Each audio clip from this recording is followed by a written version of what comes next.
Right, lads. Pull up a chair because I've got a proper one for you today. You remember that Range Rover I took on back end of last year? Up in the middle of nowhere, pouring down, customer pacing up and down like a caged lion? Oh no, is this the one you were texting me about at midnight? That's the one. I rocked up full of beans, thought I had it sussed, plugged the tool in, fired up the software, and nothing. Just sat there blinking at me like a goldfish. Let me guess, no support line. Not a sniff. I fire off an email, thinking someone will come back in 20 minutes. 2 days later, I get a reply saying, "Have you tried restarting the device?" Mate, I've tried restarting my life at that point. Stop it. I'm not joking. By the time I admitted defeat, that motor had been sat on the drive for the best part of 48 hours. Customers fuming, I'm fuming, and the only option left was a flatbed to the main dealer. And that's when the real fun starts. $3,000. $3,000. 'Cause the dealer sees a car on the back of a truck with a dodgy key setup, and suddenly it's a full module swap, reprogramming, the lot. I ended up eating most of that bill myself to keep the customer sweet. Ouch, that's a holiday gone, that. That's more than a holiday, Tom. That's your quarterly tax bill evaporating on one botched job. And the worst part? It wasn't my skill that let me down. It was the tool. I trusted something that wasn't fit for purpose, and I paid the price. You learned the hard way. Had our hands burnt, love. Properly burnt. Me and the lads sat down after that and we said, right, never again. We're not putting another customer through that. We're not putting ourselves through that. Whatever we use next, it's got to actually work when it matters. See, I've been lucky so far, touch wood, but I hear stuff like that and it does make you think. Tom, you want to think about it now, trust me, before it happens to you. I had my own version of that nightmare about a year ago. Go on then. Sunday morning, drizzly, I'm 2 hours from home on a keyless Jag. Lovely customer, she's got kids in the back of a courtesy car, just wants to get on with her day. I'm feeling confident because I've done a few of these. Get the tool out, connect up, start the procedure, and halfway through, the software just locks up. Screen goes white. No error, no warning, nothing. Ugh. So I try to back out gracefully. Tool won't respond. I unplug, replug, restart. Now the car won't even recognize the old key. Dead in the water. And of course it's a Sunday, so who am I going to ring? There's no phone number. There's never a phone number with that lot. It's all raise a ticket. A ticket on a Sunday. A ticket on a Sunday. I raised 3 of them. I got an automated reply telling me my request was important to them and they'd respond within 48 working hours. 48. The customer is standing next to me. Tom, I can't tell her. 48 working hours, love. See you Wednesday. What did you do? Same as you. I had to call a recovery truck and send it to the dealer. Apologized, ate the call out, paid part of the diagnostic, and spent a week waiting for a support reply that when it came was basically, "We're looking into it." That was the reply. "We're looking into it." Looking into it. Brilliant. By the time they came back with anything useful, I'd already moved on, replaced the tool, and written that whole episode off as a very expensive lesson. That was the moment I realized, if there's no one at the end of a phone on a bad day, you haven't got a tool. You've got a paperweight. Bloody hell. See, this is why I'm asking questions. I don't want to be that bloke on a drive in the rain with a dead Range Rover and a customer filming me for TikTok. Don't joke. That's exactly how it happens now. And the thing is, Tom, it's not even your fault when it goes wrong. You can be the best locksmith in the country, but if the tool behind you isn't keeping up, you're going down with it. All right, so let's actually talk about why this is happening. Because I keep hearing JLR have locked it down, JLR have locked it down. What does that actually mean in plain English? Good question, and it's bigger than most people realize. Way bigger. Right, so the brain of the car, for our purposes, is that body control module. That's the bit that authorizes new keys. For years, most of the aftermarket tools were copying data off that module over the diagnostic port. Quick, clean, work to treat. That's the whole game. That's the game. Well, JLR have sat down and thought, hang on, we don't love that. So they've started locking those modules. And I don't just mean on the shiny new motors. I mean every single model from 2017 all the way through to 2025 and beyond, the lot, locked. Every model from 2017 onward. Seriously?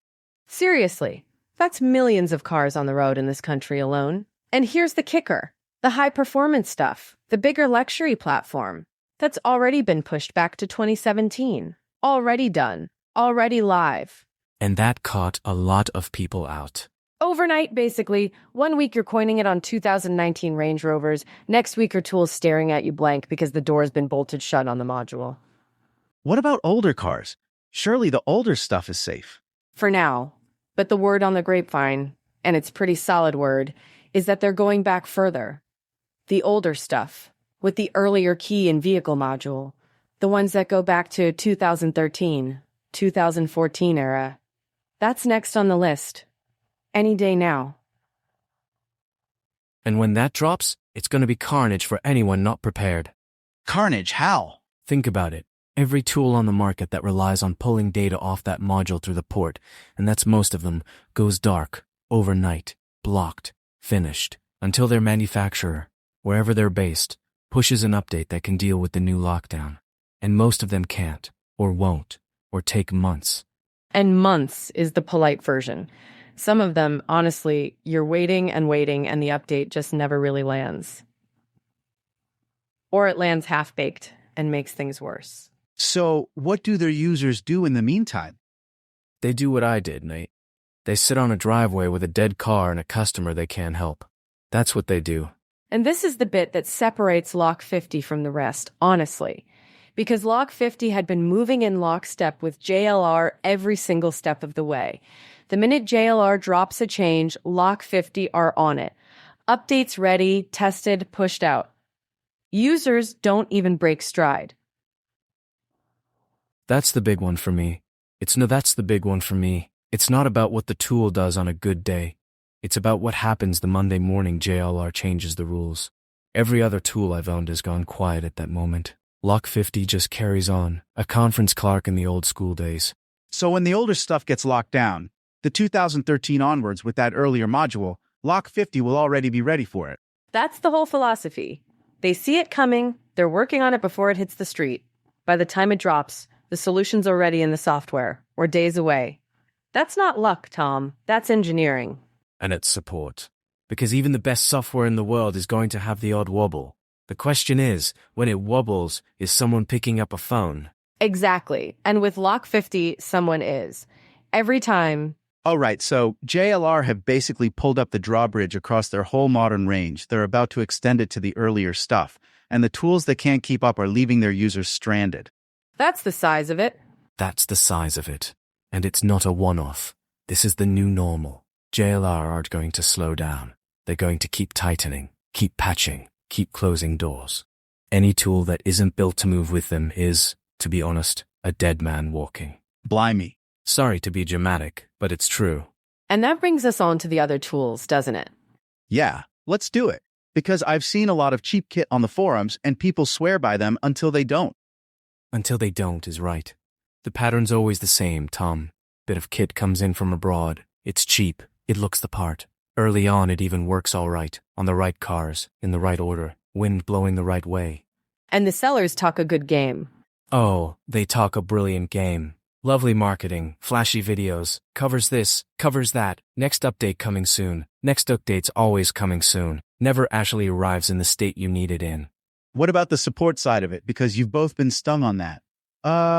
Support with the foreign kit is, and I'm being generous here, a joke. There's no phone line. There's no British office. There's no bloke you can ring at 4:30 on a wet Tuesday who actually knows the car you're stood in front of. It's all email. It's all tickets. And half the time you can't even tell if a human's reading them. Language barrier on top of that sometimes. You get a reply that's been run through a translator 3 times and it tells you to kindly restart with the car ignition in the helpful mode. Helpful load. Helpful mode, Tom. That's actually close to something I got back once. And then the updates. Even when they do come, they don't always work. You'll download a new version, plug in, and find that something that worked fine yesterday is now broken. They fixed one car and bricked another. And there's no proper changelog, no proper testing, no proper ownership. So what happens is, and this is the really sad bit, the lads using those tools start getting scared. I've spoken to so many who won't travel more than 5 or 10 miles from their own front door. Really? Hand on heart, because they know if it goes wrong, they've got to be close enough to limp the tool home, pick up another, or rope in a mate. They can't take a 2-hour job because they daren't be 2 hours from base. Their whole business is shrunk down to a little circle on a map. And meanwhile, the work that comes in on those longer routes, the high-value jobs, the out-of-hours, the ones with fat margins, those end up with us. They end up with us because we can fly. Fly how? When you've got a tool behind you that you actually trust, that's been updated for what JLR did last week, that's got a proper number you can ring, that's backed by people who know the cars and know the software, you can pick any job off the board. 2 hours away? Fine. 3 hours? Fine. Middle of nowhere on a bank holiday? Fine. You're an eagle, mate. You're up there, picking and choosing. And the rest are pigeons scratching around the same car park. That's brutal. True, but brutal. So what are these other tools actually admitting to? Because surely at some point they have to be honest about what they can't do. That's the thing, Tom. They'll never come out and say, we don't support this, we can't do that. Instead, you get these vague promises, partial support, coming soon, under development, in the next update. Bogus solutions, basically. Bogus is the word. They'll dress up a wreck-around that only works one time in 5 as a feature. They'll put a big tick next to a car on their website, and when you actually get there, the small print says, only pre-2016, only manual gearbox, only if it's on a Tuesday. And by the time you figured out it doesn't work, you've already sunk the money, the training, the time, and worst of all, you've told customers you can do the job. That's the killer, isn't it? Once you said yes to a customer, you're committed. You're committed. And if the toll lets you down, you're the one standing there apologizing. Not the manufacturer on the other side of the world. You. And then we get the call. Honestly, half my week lately is cleaning up after other tools. Lads will ring me and go, Soph, I've started this, it's gone sideways, can you come and finish it? And I can, because Lock50's up to date, Lock50's got the support, Lock50 actually does what it says on the tin. Same here. I've lost count of how many dead cars we've brought back to life this year that were killed by somebody else's kit. We should be sending invoices to those manufacturers at this point. Fee for the cleanup. Fee for the cleanup. Exactly. But joking aside, Tom, this is the landscape now. JLR have drawn a line in the sand. They're only going to make it harder from here. The tools that don't keep up are going to drop away. They're already dropping away. And the people using them are going to be left with a very simple choice. Either they upgrade to something that actually works, or they walk away from JLR work altogether. And JLR work, let's be honest, is the bread and butter. Range Rovers, Discos, Jabs, Evoques, Sports, they're everywhere. Lose that work and you're basically a Ford and Vauxhall specialist on half the money. Yeah, nobody wants that. Nobody. So the question isn't whether you need a tool that keeps pace with JLR. The question is how long you can afford to go without one. And the answer, from what we've both been through, is not very long at all. Right. So just to pull it all together in my head, the problem is, 1, JLR have locked down basically every modern model, and they're coming for the older ones. 2, most tools can't keep up, and the foreign ones especially have no support, dodgy updates, and leave you stranded. And 3, locksmiths using those tools are shrinking their own business down to a tiny radius because they can't trust their own kit. That's it in one. Nailed it, Tom.